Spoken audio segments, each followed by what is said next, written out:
So, talking exclusively to Fox News at Night right now about why he did what he did, the Republican congressman from Kentucky joins us live. Congressman Massie, good to have you. Hey, thanks for having me on, Shannon. I guess I was able to force him to come to work, but I couldn't force him to work. Ultimately, they came to D.C., but they decided not to vote on it at all, and that's unfortunate because I didn't delay the vote at all. I think that's what the president was upset with. He didn't understand the process that I was proposing. You know, Tuesday, the Senate was here and they were voting, and the House leadership, Pelosi and McCarthy, said, you know what, let's just pass this on a unanimous consent and tell everybody to stay home, don't bother coming to Congress. The problem with that, Shannon, is this is the third coronavirus bill. By the way, I voted for the first one. This is the third one. Nancy Pelosi already has a fourth one planned. If you watch the debate, the Democrats were talking about what they're going to put in the fourth bill. But, you know, if we get in this habit of just passing bills and nobody even comes to work and they pass, that's really dangerous. That's paving the road for Pelosi. Well, okay. Yeah. Okay, but you know, these are unique circumstances, and there were people who thought it was dangerous to bring everybody back in, and one of them was one of your Republican colleagues. Peter King said this in a tweet: House passes pandemic emergency bill, victory for America.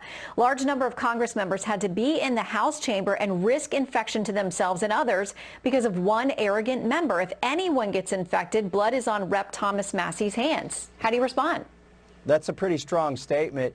I mean, here, think about the arrogance of these congressmen. They're telling the truckers to keep driving so that their grocery stores will have groceries. They're telling the UPS drivers to keep bringing their Amazon packages. They're telling the bagger at the grocery store to keep bagging those groceries. But these congressmen make $174,000 a year. They've got the best health care that you can buy these days right now.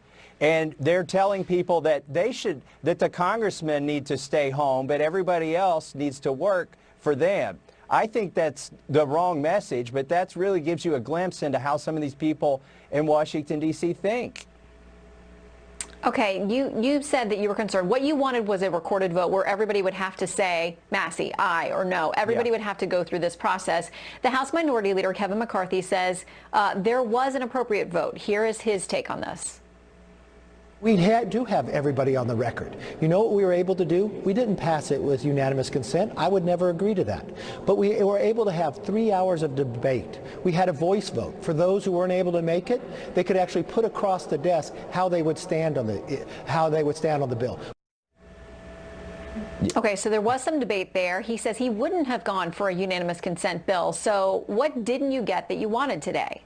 Well, first of all, they had 4 hours of debate, and they couldn't find 1 minute to allow me to debate. That's because they don't want to hear the truth. If this bill is such a great bill, why not have everybody vote on it? Now, the vote he's talking about, you know, writing your name on a slip of paper, that's not showing up and casting a vote that's going to be recorded for all time in the congressional record. And so it's not a real vote. He was trying to have a pretend vote to placate everybody and say that you could stay home. By the way, Kevin McCarthy wants to be the next speaker, so he wanted to make this as easy as he could on everybody. He was trying to be Santa Claus and say, you can stay home and you don't really have to vote, and we'll pretend like we're voting here, and then we'll tell everybody that's what it is. The problem with Kevin's plan is it didn't satisfy the Constitution. I literally had to tweet the Constitution and shame everybody basically into acknowledging that if you don't have a quorum, you can't pass a bill in Congress. Now, to Mr. King's point, only half of Congress had to show up today to pass this bill. And it didn't delay the bill by even an hour because I told everybody what my plan was, you know, a day ago so that they had time to get here. Yeah, and many of them were not happy about that because of the, you know, warnings against travel. And we had 2 more of your members today who announced that they've tested positive for COVID-19 as well. Okay, listen, you earned yourself the name Mr. No from Politico because you do vote no on so many things. I know that you have your reasons, and we thank you for coming on tonight to talk about them. Hey, Congressman Massie, thank you. Thanks for having me, Shannon.